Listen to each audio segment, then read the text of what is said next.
Dans le cours précédent, nous avons passé en revue les différents types de sollicitations contre lesquels la structure doit lutter. On représente l'action de ces phénomènes variés sur la structure par le concept de force. Mais qu'est-ce qu'une force? Comment la définit-on physiquement et comment peut-on la caractériser? Pour faire simple, nous dirons ici qu'une force est toute cause capable de modifier la vitesse d'un corps. Quand un objet est immobile, sa vitesse est nulle. Pour le mettre en mouvement, il faut lui appliquer une force. Il prend alors de la vitesse. Si on supprime la force, sa vitesse restera constante. Pour le freiner, c'est-à-dire réduire sa vitesse, nous devons encore appliquer une force, dans le sens contraire de la précédente. La force qui nous est la plus familière, c'est le poids. Cette force est due à la gravitation terrestre qui attire les objets vers le centre de la Terre. Elle est proportionnelle à la masse de l'objet sur lequel elle s'applique. Mais si cette force est toujours présente sur Terre, pourquoi tous les objets ne sont-ils pas en mouvement? Vous l'aurez compris, si la barre d'haltère ne tombe pas, c'est que l'athlète compense le poids en fournissant une autre force qui s'y oppose, de sorte que la somme des forces en présence s'annule. Ainsi l'édifice, et chacune de ses parties, pour se maintenir stable et immobile, doit opposer ses propres forces à celles que nous avons énumérées dans le cours précédent. Mais n'anticipons pas et voyons plutôt comment décrire ces agressions, ces forces extérieures. Si par définition une force est capable de mettre en mouvement un objet immobile, nous devons décrire la force avec tout ce qui permet de décrire son effet en matière de déplacement. Assez intuitivement, on pense à la direction du déplacement potentiel.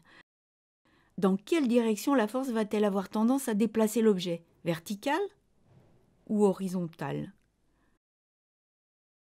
Nord, sud, est, ouest.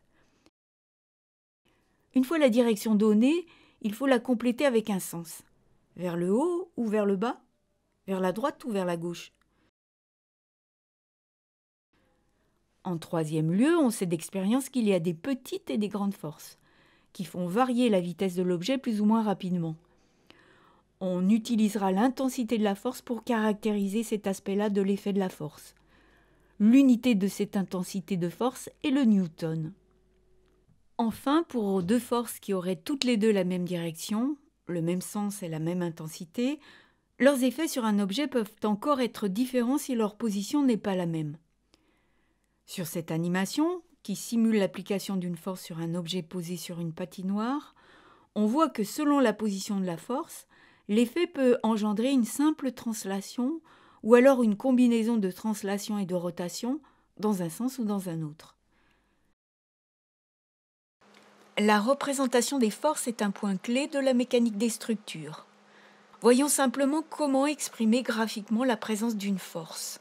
Si la force est suffisamment localisée, on parlera d'une force ponctuelle qui s'exerce en un point. Elle sera représentée par une seule flèche, qui désigne ici par exemple la force exercée par le plancher sur le poteau. Cette flèche indique la position de la force dans l'espace, sa direction ou son angle, horizontal, vertical ou incliné, et son sens, vers le haut ou vers le bas, vers la droite ou vers la gauche par exemple.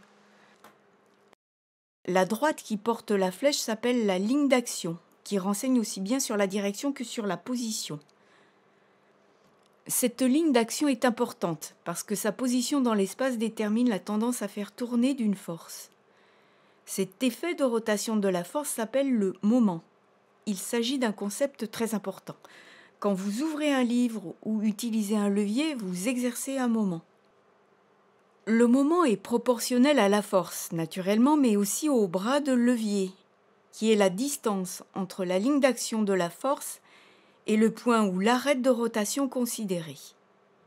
C'est pour cela qu'une manivelle est efficace, ou qu'il est plus difficile de porter quelque chose à bout de bras plutôt que près du corps.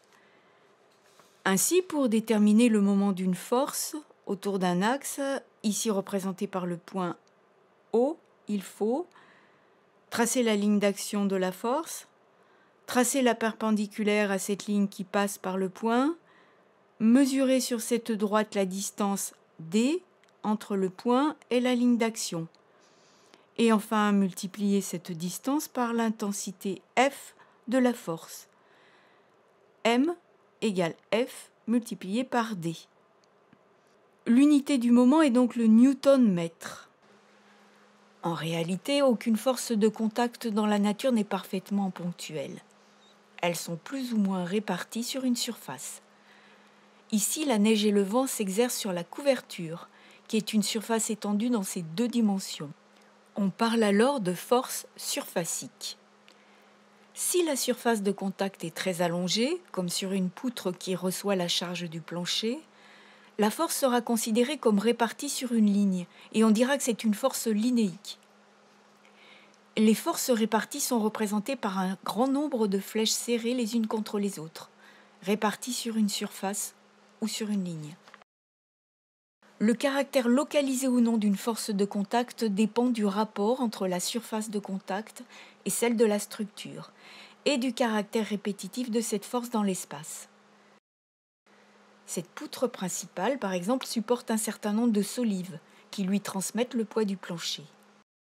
La charge d'utilisation d'un plancher est caractérisée par une force répartie de manière homogène sur tout le plancher, parce que la position des personnes et des meubles est a priori aléatoire. Ce poids, décrit par une force répartie surfacique quand on considère le plancher, est en revanche quantifié par une valeur de force linéique si on considère la solive. Enfin, l'action exercée par la solive sur la poutre peut être considérée comme ponctuelle. Mais si les solives sont suffisamment rapprochées comme ici, on considérera plutôt que la poutre est chargée par une force linéique, qui rend compte de l'ensemble des forces exercées par les solives et réparties sur toute la longueur. Nous avons terminé cette première séquence en introduisant la notion de force et de moment, notion capitale pour comprendre comment une structure est rendue stable et résistante. Résumons-nous, une force est tout ce qui est capable de provoquer une variation de vitesse d'un corps. Elle est caractérisée par sa direction, son sens, son intensité, sa position dans l'espace. Sa ligne d'action renseigne sur la direction et la position de la force. Son unité, le newton. Le moment d'une force autour d'un axe est la tendance de cette force à faire tourner autour de l'axe. Sa valeur est égale à l'intensité de la force multipliée par le bras de levier. Son unité est donc le newton-mètre. Le bras de levier est la distance entre la ligne d'action de la force et l'axe de rotation. Cette distance est mesurée sur la perpendiculaire à la ligne d'action qui passe par le point de rotation.